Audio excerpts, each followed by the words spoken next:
Bonjour, cette vidéo explicative va vous présenter les Global Green Bond Premium. Les Green Bonds, ou obligations vertes en français, sont des obligations à long terme destinées à mobiliser des financements par emprunt afin de financer des investissements respectueux du climat. La Banque européenne d'investissement fut la première à émettre des Green Bonds en 2007 sous le nom de Climate Awareness Bond. Les Green Bonds servent, comme on l'a dit, à financer des projets écologiques tels que des éoliennes offshore ou parcs solaires entre autres. Les Pays-Bas ont par exemple levé des obligations vertes pour aider à financer de meilleurs systèmes de défense contre les inondations. Un ensemble de principes décrivent les bonnes conduites pour le processus d'émission d'une obligation verte. Les émetteurs doivent spécifier les critères qui définissent les projets divers, c'est-à-dire quels projets ou activités seront considérés comme éligibles à la levée d'obligations vertes. Ils doivent aussi s'assurer que les fonds ne sont utilisés que pour les projets verts spécifiés. Voici la page Bloomberg de toutes les obligations émises par l'État français. On reconnaît une obligation verte sur Bloomberg grâce à cette petite feuille verte placée devant le nom de l'obligation. Du point de vue de l'émetteur, une émission d'obligation verte est plus coûteuse qu'une émission conventionnelle en raison de la nécessité d'examen externe, de rapports réguliers et d'analyse d'impact. Ce coût supplémentaire va se reporter sur le prix de l'obligation. Le prix de l'obligation étant plus élevé, cela va impliquer une baisse de rendement de celle-ci. Cette différence de rendement est connue sous le nom de prime d'obligation verte ou greenium. Après vous avoir expliqué ce qu'était un green bond, nous allons vous renseigner sur les principaux émetteurs de ces titres. Pour commencer, voici un classement des plus gros émetteurs d'obligations vertes, tous secteurs confondus. Avec 2% des volumes totaux de dette, ce marché est toujours émergent, mais en forte croissance. C'est pour ça que nous sommes venus à dire que les green bonds peuvent devenir un segment à part entière du marché obligataire. Avec une valeur totale des encours qui s'élève à 500 milliards de dollars, l'Europe occupe une place très importante sur ce marché. Il faut savoir qu'il y a près de 45% des émissions d'obligations vertes qui sont libellées en euros contre 26% en dollars. C'est la France qui a été le premier pays à émettre un emprunt en obligations vertes d'une taille aussi significative.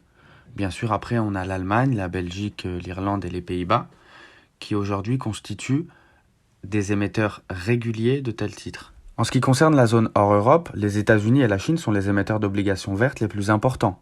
À eux deux, il faut savoir qu'ils comptent pour près de 32% de ces émissions. Cependant, très récemment, en 2019, on a eu quand même 8 pays qui ont émis pour la première fois de leur histoire une obligation verte, que sont la Russie, l'Arabie Saoudite, l'Ukraine, l'Équateur, la Grèce, le Kenya, le Panama et la Barbade. Enfin, voici un petit récapitulatif par secteur, par région et par notation de crédit de ce que représente le marché des obligations vertes aujourd'hui. Quelle est l'utilité des green bonds? Mettre en place un mécanisme à même de pouvoir réorienter les flux vers le vert. En effet, seule la finance peut combattre le changement climatique en réorientant les flux dans les projets adéquats. Les green bonds tiennent deux promesses. La première étant celle d'allouer les fonds levés sur les marchés à des projets environnementaux. Pour ce qui est de la nature des projets, nous voyons ici les green bonds émis par EDF en 2013, 2016, 2019. Nous pouvons y voir la somme totale, la maturité, ainsi que la date d'émission. Nous voyons aussi pour quels projets ces fonds levés seront utilisés. Ensuite, pour en attester, le green bond promet des informations supplémentaires. L'émetteur se doit d'opérer un reporting, c'est-à-dire de prouver la réalisation effective du projet et de faire appel à l'expertise d'une seconde partie opinion. Ces experts sont le plus souvent des cabinets d'audit tels que EY et KPMG. Nous voyons ici dans les reportings d'EDF les sommes allouées par projet et leur utilisation dans ces derniers. Nous pouvons ainsi voir la part des fonds verts sur la totalité du projet ainsi que les bienfaits sur la réduction des émissions de CO2.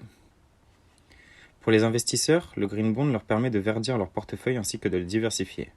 D'un point de vue de l'émetteur, il s'agit de répondre à des exigences de responsabilité sociale d'entreprise et d'atteindre des investisseurs de qualité qui conservent les titres buy and hold, ainsi que de se placer sur des projets d'avenir ayant un impact.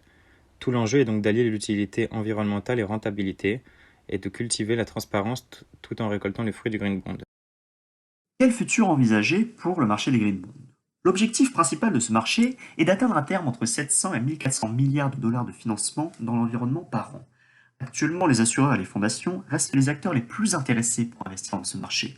Donc les investisseurs individuels privés seraient potentiellement une piste pour atteindre cet objectif. Pour cause, le montant dans leurs fonds engagés mais non investis, appelé dry powder, s'élève à plus de 1700 milliards de dollars, montant qui progresse d'année en année. Et les investisseurs institutionnels de l'OECD gèrent de leur côté environ 92 600 milliards d'actifs. Mais seulement 0,1% de ces actifs sont alloués aux projets d'infrastructure à énergie propre. Ce faible pourcentage pourrait donc témoigner de la forte croissance dont pourrait bénéficier à terme le marché des green bonds.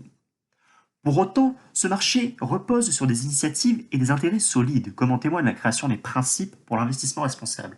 qui réunit un réseau de plus de 1700 investisseurs pesant plus de 68 400 milliards d'actifs sous gestion. Ces derniers ne sont pas les seuls à se préoccuper des critères environnementaux, comme en témoigne l'intérêt que portent les jeunes investisseurs individuels qui se cachent derrière les millennials. Plus de 93% d'entre eux considèrent que l'investissement d'impact, par l'intermédiaire des green bonds, doit être prédominant dans un portefeuille d'actifs. Ainsi, le marché des green bonds n'est pas prêt de s'arrêter de croître, au vu de l'intérêt qu'il suscite et de la marge de financement dont il dispose.